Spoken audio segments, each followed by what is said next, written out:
ఆచి చికెన్ మసాలా. తమిళనాడు రాజకీయ పరిణామాలపై డీఎంకే అధ్యక్షుడు ఆపద్ధర్మ ముఖ్యమంత్రి స్టాలిన్ కీలక వ్యాఖ్యలు చేశారు. పార్టీ అంతర్గత సమావేశంలో మాట్లాడిన ఆయన ప్రస్తుత పరిస్థితుల్లో ప్రజలు తమకు అప్పగించిన బాధ్యతను గౌరవిస్తూ బాధ్యతాయుతమైన ప్రతిపక్షంగా పనిచేయడమే తమ ప్రాధాన్యతని స్పష్టం చేశారు. ఎన్నికల ఫలితాల్లో ఏ పార్టీకి స్పష్టమైన మెజార్టీ రాని నేపథ్యంలో ప్రభుత్వ ఏర్పాటు కోసం జరుగుతున్న బేరసారాలకు దూరంగా ఉండాలని స్టాలిన్ నిర్ణయించుకున్నారు. ప్రజలు తమకు ప్రతిపక్ష హోదాను ఇచ్చారని దానిని తాము నిబద్ధతతో స్వీకరిస్తామన్నారు. అధికార దాహంతో అడ్డదారులు తొక్కడం డీఎంకే సంప్రదాయం కాదని ఆయన పేర్కొన్నారు. పార్టీ క్రమశిక్షణను ఉల్లంఘించి ఇతర పార్టీలకు మద్దతు తెలిపే ప్రయత్నాలు చేయకూడదని పార్టీ నేతలకు హెచ్చరించారు. ప్రస్తుత అనిశ్చిత పరిస్థితుల్లో పార్టీ ఐక్యత చాలా ముఖ్యమని ఆయన గుర్తు చేశారు. స్టాలిన్ తీసుకున్న ఈ నిర్ణయం ద్వారా డీఎంకే తన రాజకీయ పరిపక్వతను చాటుకుందని రాజకీయ విశ్లేషకులు భావిస్తున్నారు.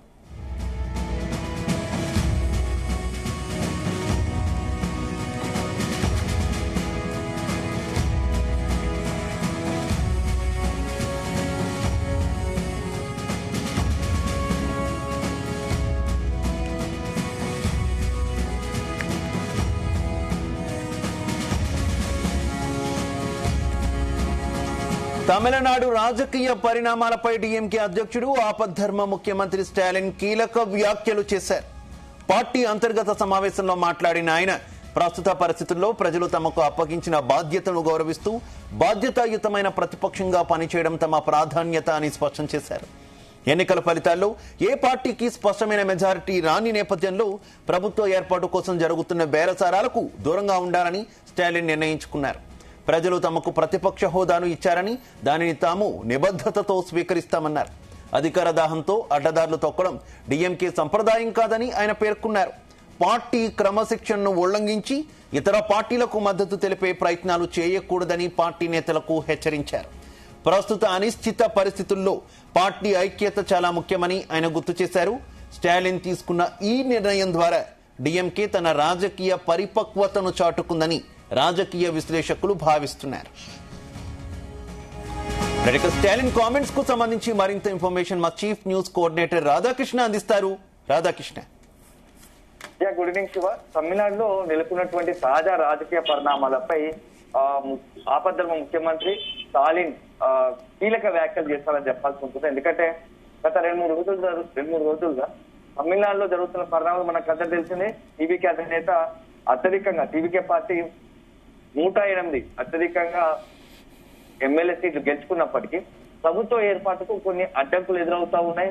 సో సరైన బలం లేకపోవడం, అదే ఎందుకంటే ఎమ్మెల్యేల మద్దతు లేకపోవడంతో గవర్నర్ ప్రభుత్వ ఏర్పాటుకు అవకాశం ఇవ్వలేదు. ఈ నేపథ్యంలో మొత్తం ఈ జరుగుతున్న 2 రోజుల జరుగుతున్న పరిణామాలపై ఈ రోజు డిఎంకే స్టాలిన్ ఇవాళ మీటింగ్ ఏర్పాటు చేశారు. తమకు ఉన్నటువంటి ఎమ్మెల్యేలందరినీ కూడా ఎమ్మెల్యేలతో పాటుగా డిఎంకే పార్టీ ఎమ్మెల్యేతో పాటు కూటమిలో కీలకంగా ఉన్నటువంటి సిపిఐ సిపిఎం తో పాటు విసికే సభ్యులను కూడా అటెండ్ అయ్యారు. సో ఐఎంఎల్ మొత్తం కూటమిలో ఉన్నటువంటి డిఎంకే కూటమిలో ఉన్నటువంటి అన్ని పార్టీలకు సంబంధించి ఎమ్మెల్యేలు హాజరు.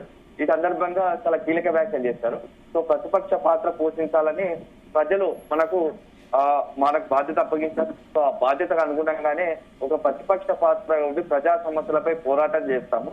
అదే సందర్భంలో ఇప్పుడు ఏదైతే జరుగుతున్నాయో అంటే సరైన మెజార్టీ లేక టీవీకే పార్టీ ఇతర పార్టీల మద్దతు కోరుతా ఉంది. సో ఇలాంటి తరుణంలో మేము ప్రతిపక్ష పాత్రకే కట్టుబడి ఉంటాము. ప్రతిపక్ష పాత్రను బాధ్యత అప్పగించారు కాబట్టి దానికే మేము దానిలో ప్రతిపక్ష పాత్రపైనే పోషిస్తామని చెప్పేసి స్పష్టం చేయడంతో పాటు ఒకవేళ కనుక ఇతర రాజకీయ పక్షాలు కావచ్చు అధికారం కోసం వేరైనా ఆఫర్లు చేసినా అంటే ఇతరత్ర చేసినా అడ్డదారులు తొక్కము. ఎందుకంటే అది రాజకీయ పార్టీగా ఉందతనం అనిపించుకోదు.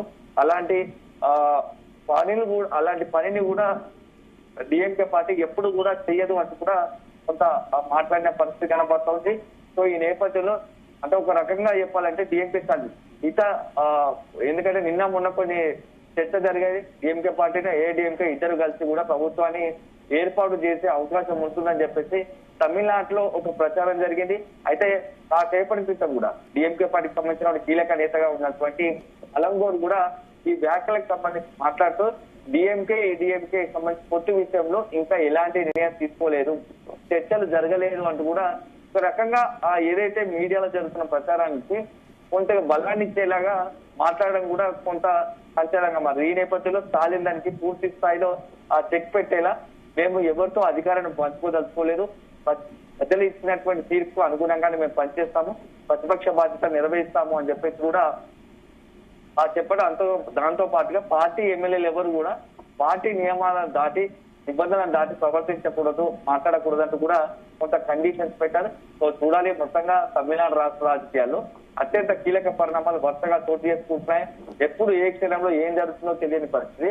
దానికి తోడు టీవీకే పార్టీకి ప్రభుత్వం ఏర్పాటు చేసేందుకు ఇప్పటికి కూడా సానుకూలంగా గవర్నర్ నుంచి అనుమతి రాలేదు. ఈ వ్యవహారాలన్నీ చూస్తుంటే మొత్తం తమిళనాడు పాలిటిక్స్ ఎటువైపు ఏం జరగబోతా ఉంది, నిజంగానే విజయ్ 108 సీట్లు గెలిపొందిన, అత్యధికంగా సీట్లు గెలిపించిన ప్రభుత్వం ఏర్పాటు చేస్తాడా లేదా? ఎందుకంటే నిన్నటి వరకు కాస్త విజయ్ ప్రభుత్వాన్ని ఏర్పాటు చేస్తాడు, ముఖ్యమంత్రి అవుతాడని చెప్పేసి అనుకున్నప్పటికీ ఇప్పుడు పరిస్థితులు మాత్రం రోజు రోజు కొంత అనుమానాలు సందేహాలు కలిగేలా మారుతున్నాయి. ఎందుకంటే అసలు సరైన బలం లేకపోవడంతో, మద్దతు లేకపోవడంతో, ఎమ్మెల్యేల మద్దతు లేకపోవడంతో ప్రభుత్వ ఏర్పాటు కష్టం అనేలాగా కూడా కొంత పరిణామాలు మారుతా ఉన్నాయి. ఎందుకంటే ప్రస్తుతానికి కాంగ్రెస్ ఎమ్మెల్యేలు 5 మద్దతు ఇచ్చారు. సో ఇంకా కమ్యూనిస్ట్ పార్టీలకు మద్దతు రాలేదు. ఆ మద్దతు సంబంధించి ఇప్పటికే టీఎంకే పార్టీ నుంచి ఒక డెలిగేషన్, నిర్మల్ కుమార్ సీనియర్ నాయకుడు నిర్మల్ కుమార్ నుంచి ఒక డెలిగేషన్ వెళ్లి ప్రతినిధుల కోసం కమ్యూనిస్ట్ పార్టీతో చర్చలు జరిపిన వాళ్ళు ఇప్పటికి కూడా ఇక్కడ సానుకూల నిర్ణయం తీసుకోలేదు. రేపు ఎగ్జిక్యూటివ్ మీటింగ్ పెట్టుకుంటున్నారు. ఎగ్జిక్యూటివ్ మీటింగ్ లో మీరు ఆ పార్టీలు సిపిఐ సిపిఎం 2 పార్టీలు కూడా చర్చించుకొని అల్టిమేట్ గా టీవీకేకు మద్దతు ఇవ్వాలా లేదా అనేది కూడా రేపు స్పష్టత ఇచ్చే అవకాశం ఉంది. ఆ తర్వాతే మరొకసారి గవర్నర్ వద్దకు వెళ్ళాలా లేదా, ఎందుకంటే ఎమ్మెల్యే మద్దతు పూర్తి స్థాయిలో ఉంటేనే ప్రభుత్వ ఏర్పాటుకు సాధ్యమవుతుంది కాబట్టి సో ఎమ్మెల్యేల మద్దతు తీసుకుంటే గవర్నర్ కలుస్తారనే ఆలోచనలో టీవీకి అధినేత విజయ్ ఉన్నట్టుగా తెలుస్తోంది. సో లేని పక్షంలో ఇక చివరి అస్త్రంగా రేపు అత్యంత కీలకంగా ఏఐడిఎంకే సంబంధించి ఎమ్మెల్యేలతోని ఏఐడిఎంకే పార్టీతోనే చర్చలు జరిపే అవకాశం ఉంది. ఆ ఏఐడిఎంకే అంటే పొత్తు కలిస్తే ఆటోమేటిక్ గా ప్రభుత్వ ఏర్పాటుకు పూర్తి స్థాయిలో సన్నద్ధత ఉంటుంది. సో రేపు అత్యంత కీలక పరిణామాలు ఆ యొక్క తమిళనాడు పాలిటిక్స్ లో చోటు చేసుకునే అవకాశం స్పష్టంగా కనబడుతున్నాయి. ఇప్పటికైతే టీవీకే పార్టీకి మాత్రం కొత్తగా అంటే పార్టీ పెట్టి 108 సీట్లు ప్రజలు ఇచ్చిన ప్రభుత్వ ఏర్పాటుకి మాత్రం తీవ్రంగా కష్టపడాల్సి వస్తుంది, పార్టీల మద్దతు కోరాల్సి వస్తుంది. సో ఇప్పటికే కాంగ్రెస్ పార్టీ మద్దతు ఇచ్చినప్పటికీ ప్రభుత్వ ఏర్పాటుకు గవర్నర్ పిలవకపోవడంతో రేపు దేశవ్యాప్తంగా తమిళనాడు వ్యాప్తంగా కూడా కాంగ్రెస్ పార్టీ ఆందోళనకు దిగాలనే నిర్ణయం తీసుకుని ఒక కీలకమైనటువంటి పరిణామాలకు తమిళనాడులో అవకాశం ఉందని చెప్పేసి భావించాల్సి ఉంటుంది. Right, okay, thank you.